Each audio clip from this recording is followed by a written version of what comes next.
Hello everybody, this is Tim here again, another video. This time not so much a review video, but more of an examination video of the Star Wars franchise. This will be part one of two parts where I examine all the films from the original up until Force Awakens, and then in part two I'll examine the rest of the films. But if you want to know, like, some of my opinions on the films has changed on a few of them, and if you want to know my original opinions, you can watch those reviews. So here we go. George Lucas, I really don't think is a good director. Like, if you've seen Howard the Duck, I really don't think the guy's a good director, or the prequels, which I'll get to. But I think he has like a great vision for the world and just like the whole Star Wars universe, at least in these original three movies.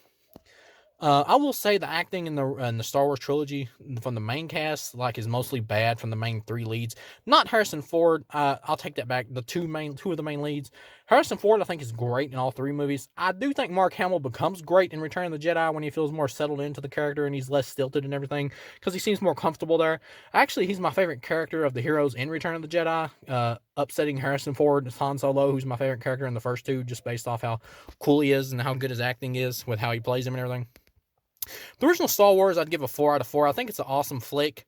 I do think it has some bad acting by the main leads. Alec Guinness, I think is his name, who plays Obi-Wan Kenobi. I actually think he's great as well in the film. And Darth Vader's awesome, but he's the villain, though he's not one of the heroes. But I do think he's kind of the coolest character of the three movies as a whole. He's really cool as a villain, just like his whole robot look and everything. He just looks really awesome. And just the way he plays it, and with his James Earl Jones voice, is just great. It just all comes together to make one of the best villains of all time. I will say, as a whole, despite the flaws of this original trilogy, which no films are perfect, but despite the flaws of this original trilogy, the good outweighs the bad. And I will say, even despite what I think is bad acting by Carrie Fisher and Mark Hamill, like Carrie Fisher, she's okay. Mark Hamill's just kind of bad in these first two movies until you get to Return of the Jedi. But despite that, I really think their characters are written interesting enough and they're fun enough to where I gravitate towards them regardless. So I will say though that this is probably the best sci-fi trilogy of all time. I don't think it's the best trilogy in general of all time though. Empire Strikes Back I think is a masterpiece. I'll get to that one. But I think it is one of the best. I think the Dark Knight trilogy beats this, and I think Lord of the Rings definitely does. But just focusing on this first film, I think it's an awesome flick. I'd give it a solid 4 out of 4. Pretty much my opinion on this one hasn't changed except for some of the acting and stuff. I think some of the acting I now see is bad, where I was kind of just like, yeah, it's just kind of okay in my original review. But it's pretty much just like a space fantasy movie. That's the interesting thing about it. Like, they're trying to rescue like the princess and all that, played by Carrie Fisher, Princess Leia.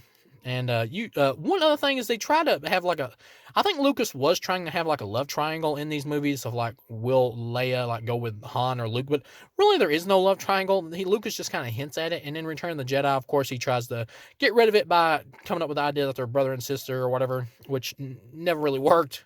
But it never really felt like there really was a love triangle because Luke comes off like such a little kid, and Princess Leia seems like a slightly older woman who would be more into like a tough, badass, tough, more cool, kind of suave type guy like Han Solo than she would like a little kid, kind of like a childish type kid coming off with Mark Hamill's Luke Skywalker, really. Yeah, there doesn't really seem to be any sexual chemistry between her and Luke at all, really, even before you find out they're brother and sister. It always felt like she belonged with Han Solo. But yeah, this original, I'd give it a 4 out of 4. It's solid. One thing I will say, two things I will say. This is easily one of the best sci-fi movies of all time. And like I said, this isn't really a science fiction movie like Star Trek. It's a space fantasy or whatever you want to call it, space opera, yeah. But sci-fi fantasy. The whole Jedi like mythology and everything is really cool. It's really like Lucas's ideas here are really cool and clever. But you can see he really only had like really good ideas for kind of like this original trilogy. When you get to the prequels, you can see like his other ideas, they're not that great. But I'll go ahead and say it. As a whole, I'd give this original trilogy a 4 out of 4. I think it's a great trilogy and my third favorite trilogy of all time. But after Lord of the Rings and the Dark Knight trilogy. But yeah, the other problem I have with this like original trilogy is that why the hell have the original versions like never been released? The original cuts, like George Lucas seems obsessed with like going back and like cutting these films to pieces and adding new things to them and new special effects and everything. I don't mind going back and like fixing up some of the effects, like maybe removing like a wire or something that might have been seen or whatever, like digitally. That's cool, but going back and adding like really most of the time bad CGI, like a Jabba the Hutt, that's CG that's not really needed. It just takes you out of the movie because, unlike the prequel trilogy, this trilogy has a very practical feel to it, and just has a really cool like 70s, 80s vibe to it with all the practical effects and everything. That it just diminishes that by adding in like blockbuster or bigger budget CGI. It doesn't work no matter how good the CGI would be, honestly, unless it was just like so well mixed in with the practical, you didn't notice it. But and the whole like Han shot first thing, that's just so stupid. I don't understand why Lucas even cares about that. I mean, I really don't care about Han shooting first or not shooting first, really. But the effect that he like adds in of like Han's head like moving like that, it looks like a cardboard cutout of Harrison Ford moving. It looks terrible. I will say, like on the Blu-ray I have, which is another like special edition alteration by Lucas that came out in like 2011, I believe this version did, where it looks like Han and Greedo like kind of shoot at the same time. But Han's like kind of able to dodge it, and he manages to take out Greedo. That looks good. That looks fine. That version does. But the whole one where it was like Harrison Ford's head like moving or whatever out of the way, uh, like cardboard cutout, that was awful. But yeah, as is, this is an awesome original flick. Another problem though is the whole Death Star like weakness spot or whatever. Yes, I know this will kind of be covered in Rogue One, but you got to take these movies when they came out. As is, that is kind of just feels like a thrown in thing to have the Death Star like have a weakness or whatever. But yeah, as is, this is an awesome original flick. Empire Strikes Back is a masterpiece and easily the best out of the series, which is pretty funny because it's not directed by Lucas. But yeah, this is a masterpiece. The one thing that helps this film really well is the fact that it's one of the best sequels of all time, in my opinion. One of the things that helps it out really well is just the fact that it's darker. It's more serious and darker. Like with the whole Luke, I am your father thing, by you find out Darth Vader is his father. That was a cool twist. When you get to like Return of the Jedi though, and Obi-Wan is like, well, in a sense, I didn't lie to you about Vader having killed your father because when he became Darth Vader, technically your father died. That part of him. It's like, nah, you could have specified, man. Yeah, that is kind of stupid. It does feel like a lot of times that Lucas is kind of making this up as he goes along. Parts of it, like he had ideas, but didn't really have like a through line here. It does kind of show. But at the same time, for the most part, it works here better than it does the prequel trilogy by far. But yeah, just like Luke getting his hand cut off and everything, and him getting a robot hand, it just goes for a much more darker, serious feel that I really like. That makes this one stand out really well from the original trilogy, or out of the original trilogy. It just really works here. Empire does. Yeah, Empire's an easy 4 out of 4 masterpiece. Just like I gave the first one a 4 out of 4, I thought it was an awesome flick. But this one is a masterpiece. Empire is. Return of the Jedi, once again, I give a 4 out of 4. It's the weakest of the three, though. I think it's a great cap off to the story set up by the first movie. But at the same time, it does have way more problems than the other two. Like, right off the bat, most of the problems with this have already been listed by other people. The Ewoks, I don't like the Ewoks. They're just way too cutesy. I do like the fact, though, that they're really joining in the battle and helping. I guess it's kind of like a metaphor for, like, Vietnam or whatever, of the people with pitchforks and all that, like, driving back the soldiers. I like that. I didn't mind that. I like the fact that they help out. And I also like the fact that the movie has the balls to, like, kill some of them off. Or kill one of them off. We see one of them get killed. I like that. But, yeah, this was a much more simple movie with a much more simple plot that goes by really a lot quicker than Empire did for me. It plays a lot faster. The real meat of the story is like the whole Luke with fighting with Darth Vader thing and him refusing to like kill his father and all that. And Yoda passes away in this one and all that kind of stuff. And yeah, Yoda was cool in Dagobah or whatever. I think it was Dagobah, like the swamp planet or whatever in the Empire. Yeah, really cool puppet work for Yoda and like Frank Oz doing the voice. That was cool. But yeah, the meat of this is really like the Vader and Luke thing. And like I said, I think Mark Hamill's acting here in Return of the Jedi is the best of the three. Carrie Fisher, I still think, is just kind of okay. Harrison Ford is still great. Darth Vader, of course, is still awesome. The Emperor is good, but he's not really the badass like Darth Vader is. He's just kind of the guy in charge who just barks the orders. I like the fact that Darth Vader kills the Emperor at the end. Of course, he does turn back good because we find out he was Anakin Skywalker used to be, who turned to the dark side or whatever, seduced by the Emperor. That was cool. I like that he took him out. But of course, if you've got the special issue from 2011 like I do, that's on the Blu-ray, which I believe is... There we go. Having to work on some light here.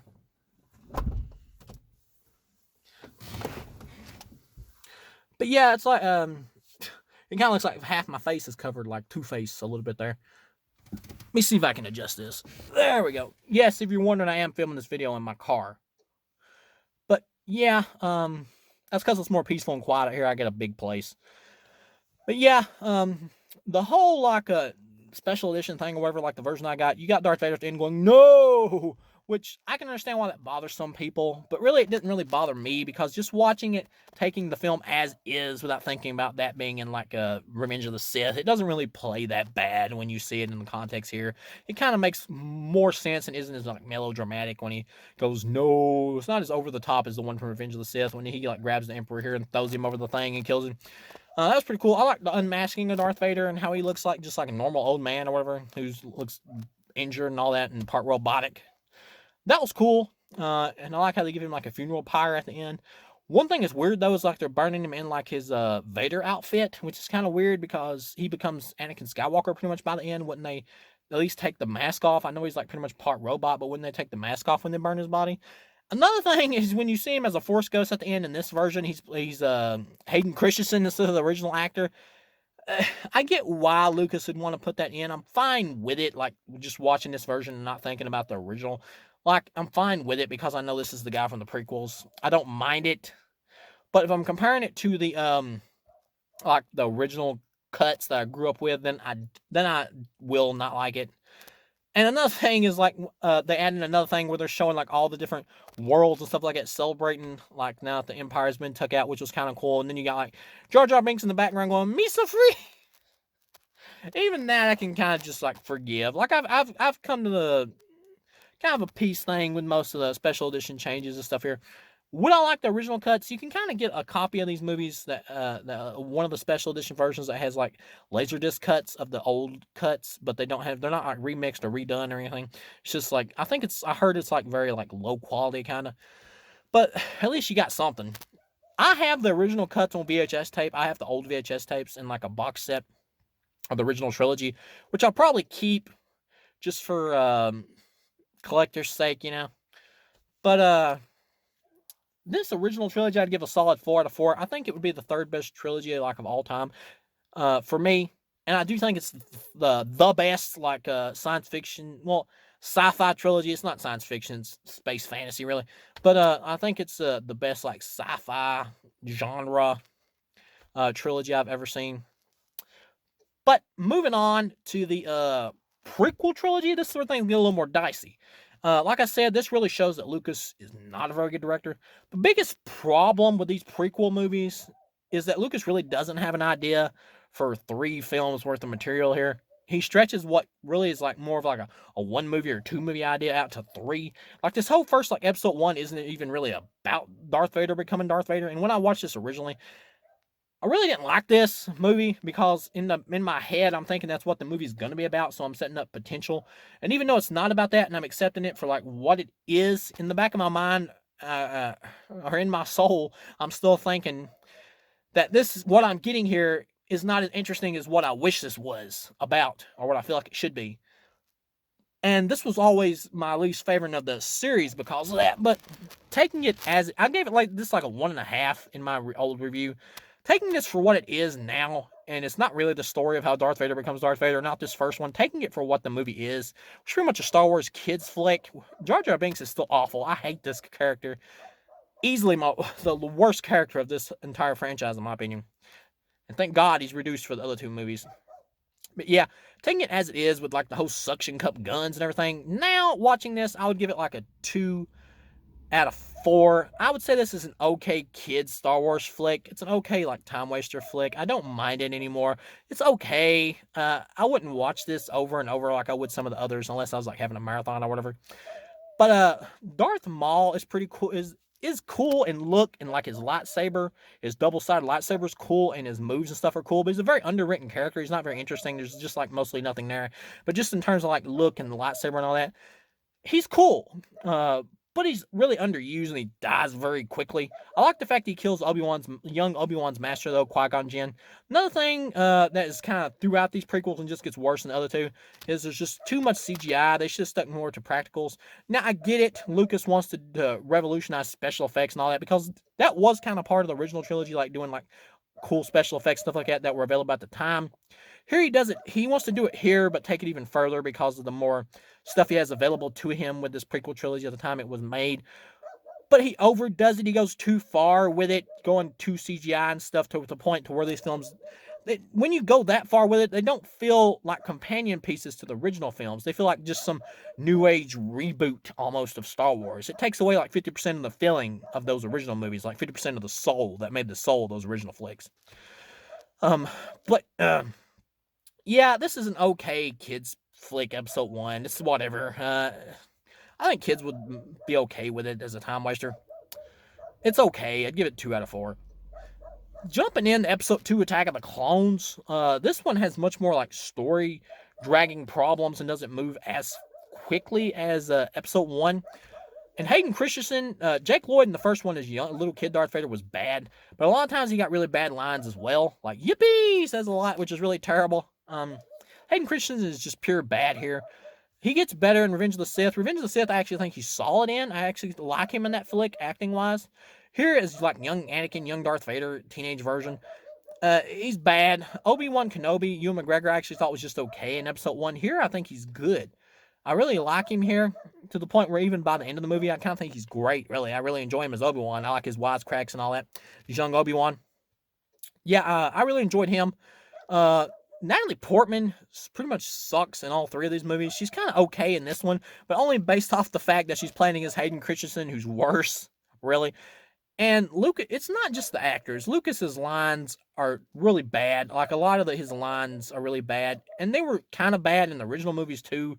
There were some cheesy lines between Harrison Ford and Carrie Fisher in terms of the romance, but because Harrison Ford is just a good actor in general, he was able to make some of that crappy dialogue work.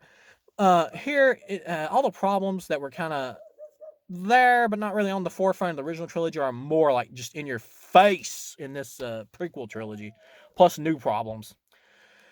But yeah, this movie picks up once you get about like more halfway through it, and you got like Jango Fett who shows up, who his son or whatever ends up becoming Boba Fett, and he's made like a clone, had a clone army made of himself for the Sith and all that. And it's kind of cool seeing him here, and he gets took up by Samuel L. Jackson at the end in this big arena and gets his head cut off. You got Darth Tyrannus or whatever, Count Dooku, played by Christopher Lee, which I thought was a good villain.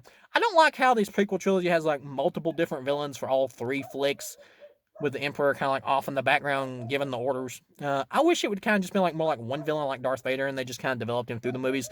Like if they would have kept Darth Maul from the episode 1 and developed him through this movie, the second and the third one, he could have been like one of the best Star Wars villains of all time. I mean, he is kind of in a way, because he does get really well developed in the Clone Wars series, but I'm only focusing on the films here.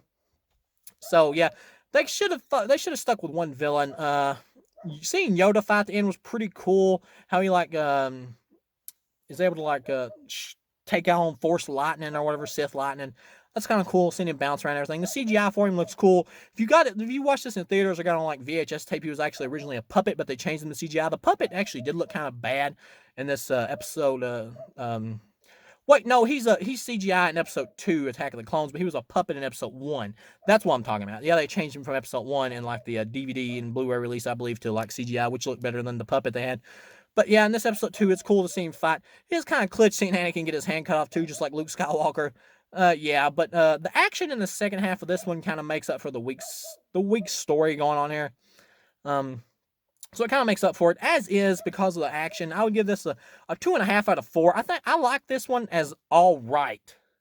Like, as all right flick, I like this one. I can watch it for the action, like the big arena fight at the end and all that with all the Jedi. It's all right. Another thing is the Jedi are like their teachings in this, Yoda's teaching stuff are kind of stupid. Like he just keeps telling Anakin, don't feel anything, bottle up your emotions, don't have them at all. It's really terrible advice.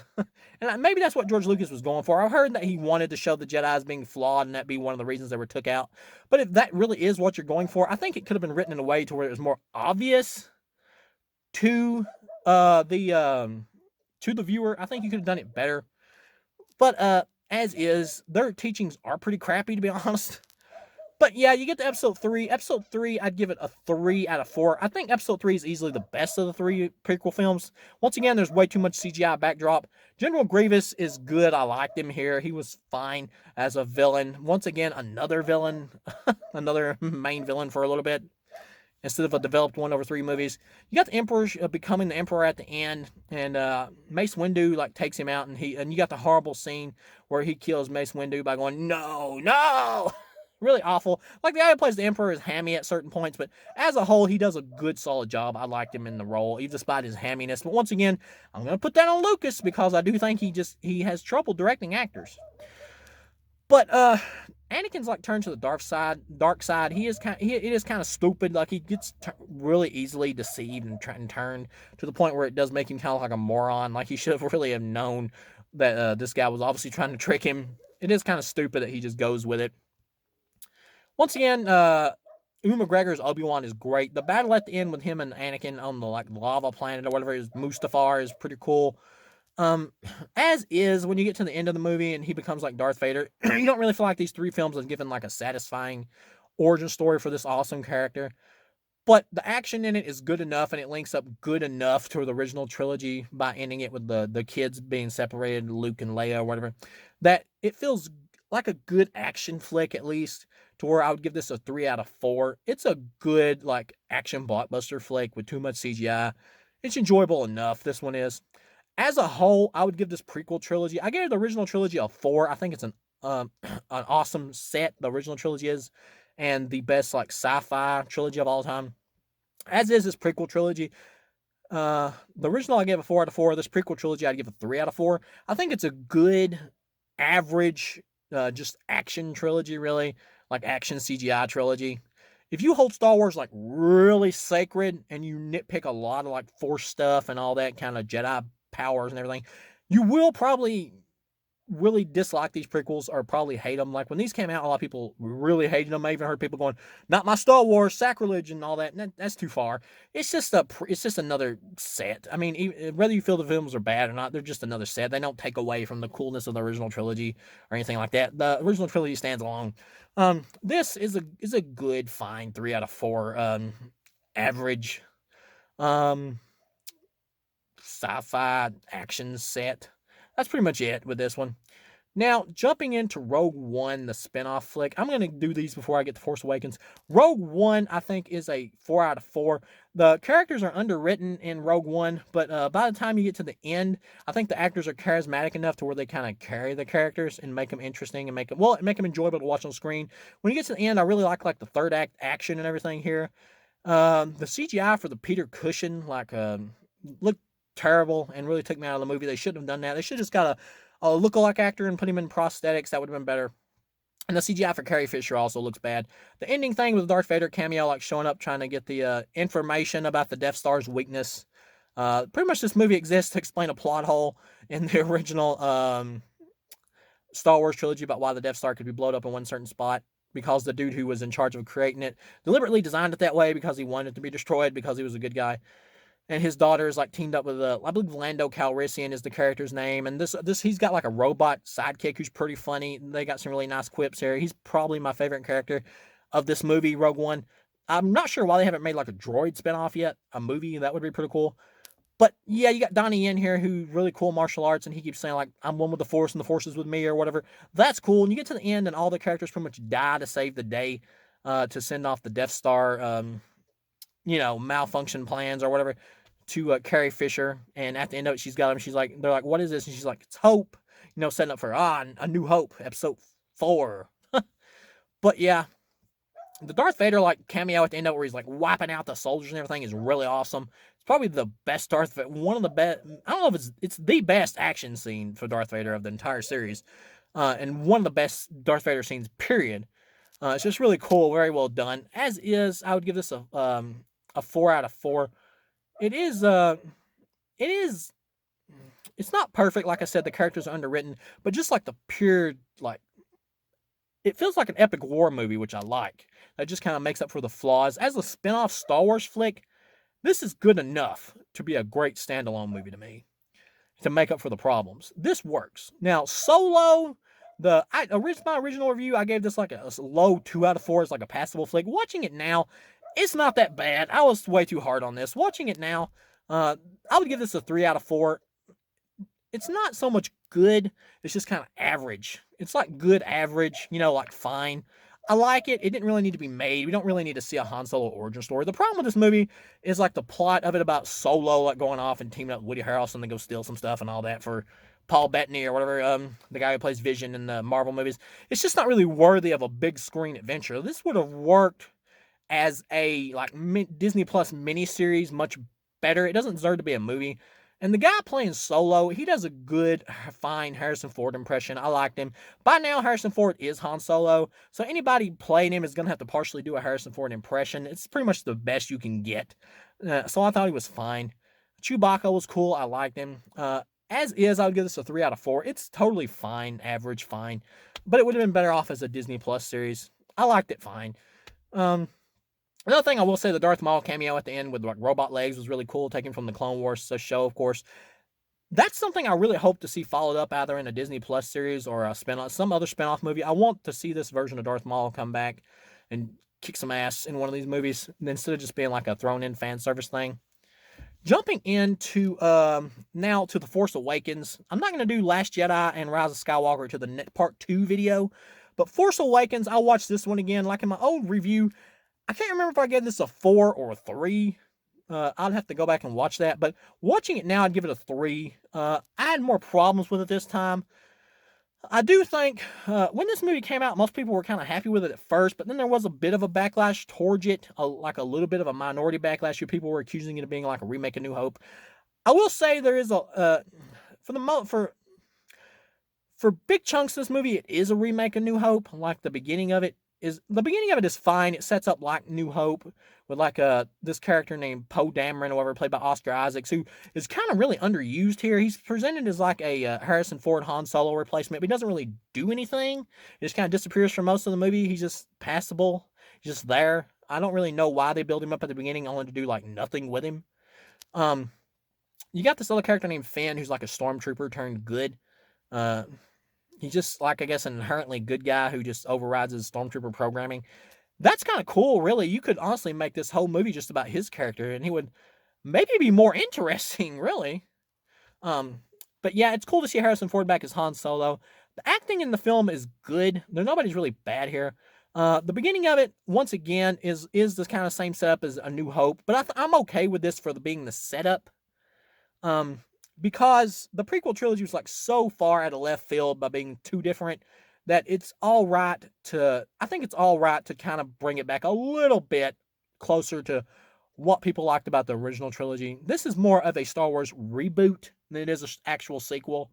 Really, this is in the vein of something like Jurassic World. This is really a reboot. Some people are confused about reboot. It doesn't have to be like a total start over of a franchise. A reboot can still be a sequel that just reboots the franchise from what it was turning into and brings it back to maybe what it previously was.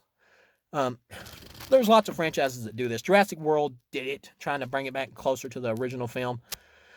They do it here. They're trying to bring it back more to the spirit of the original trilogy by going more practical with less CGI, which I liked. It does feel more in tone that way with the original 3 movies. At the same time, they're trying to bring new stuff here as well to make it interesting. And for a lot of the movie, like the middle, it didn't really feel like A New Hope at all, and it was kind of interesting with the new stuff they brought here. Like Kylo Ren's character, some people don't like him because they don't like the fact he's not like a super badass.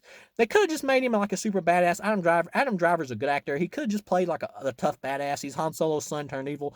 But they make him more of just like a young boy who's really confused and wants to be the ultimate evil, but he really doesn't have it in him. He's more of like a poser, and in a way, if you're wanting like a really cool villain, that will kind of disappoint you. But if you just want to see a good character, that is an interesting character idea. That's a cool idea for a character. So that works for me. I will say this though, he has too many temper tantrums. But when he does have this one temper tantrum, there's like the stormtroopers walking down the hallways and they see it and they like turn around and leave. That was kind of fun. That was funny. I like that. Carrie Fisher's acting here when you do see her on screen is good. She's good here. Luke Skywalker's like missing. He's run off or whatever. He has a cameo at the end with Rey, played by Daisy Ridley, like setting up for the next movie. It's a good like cliffhanger ending for the sequel to this first start of the trilogy.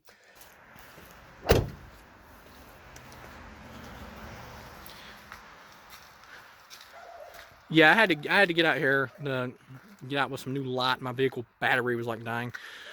But yeah, it's a now I'd give this a 3 out of 4. It's a good start for like a new trilogy. It's fine. I like it. It's better than the 3 prequel movies. You might hear a dog barking in the background. It's nothing to worry about. It's just my outside house dog. Outside house dog. That doesn't really make any sense, but yeah, it's just my dog. But yeah, as is, this is a 3 out of 4. It's fine for a new start.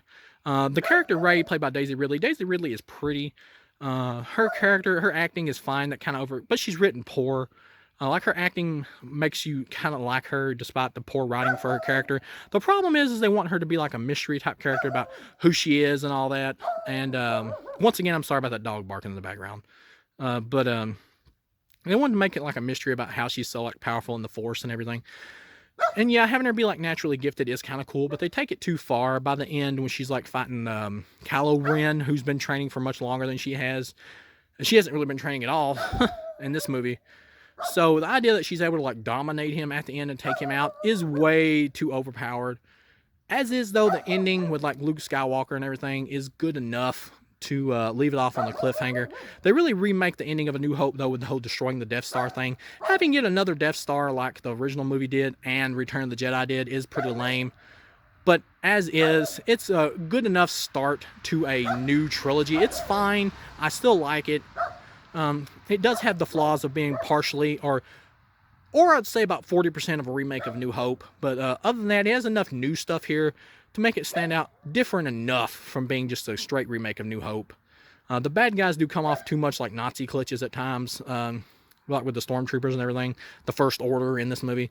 And the new like Snoke enemy or whatever, he looks way too CGI-ish. I'm not a fan of like pure CGI characters. I really don't like them. They usually don't work for me. As is, this is a 3 out of 4. It's fine. I'm just going to end it here for this first part of examining the Star Wars series. One last, because my dog is aggravating me to death by barking in the background. One last thing I will add is I like the fact that Han Solo was killed by his own son here. I like Adam Driver really does not look like the child of Carrie Fisher and Harrison Ford at all. But the actor does a good job, and acting-wise, for what he's supposed to be. And his chemistry with Harrison Ford when they're acting against each other is good. And I like the fact that he does kill him. I don't mind like major characters in franchises being killed off as long as it adds like dramatic weight to the story and works for the story you're trying to tell me. I feel like it works here. And it's an interesting setup for this character of Kylo Ren for which way will he go in the sequels. Will he be good or bad? But yeah, I'm going to end it here because my dog is aggravating the hell out of me in the background of this video here. But all in all, this has been my examination of the first part of this, or pretty much almost the whole Star Wars trilogy in this first video. And I'll wrap it up with the second part. So thank you guys for watching, and I'll see you again.